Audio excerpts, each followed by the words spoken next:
priest and a nun are on a trip to a faraway monastery when their car breaks down in the middle of nowhere as a blizzard rages above them. They find a deserted cabin and take shelter.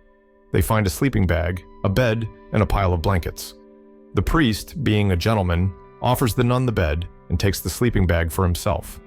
As they get tucked in for the night, the nun calls out, "Father, Father, I'm cold." So the priest gets up and puts another blanket on the nun.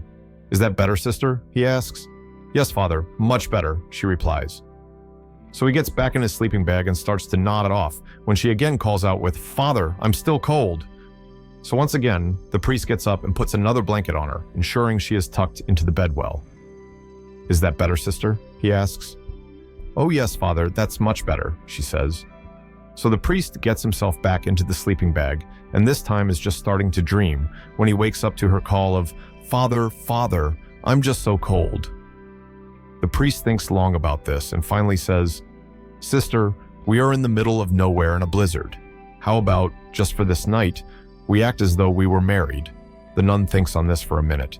She can't help but admit to herself she's been curious, and finally answers with a tentative, "Okay, Father, just for tonight, we will act as though we are married." "Wonderful," the father replies. "Now get up and get your own darn blanket, you great lazy lump."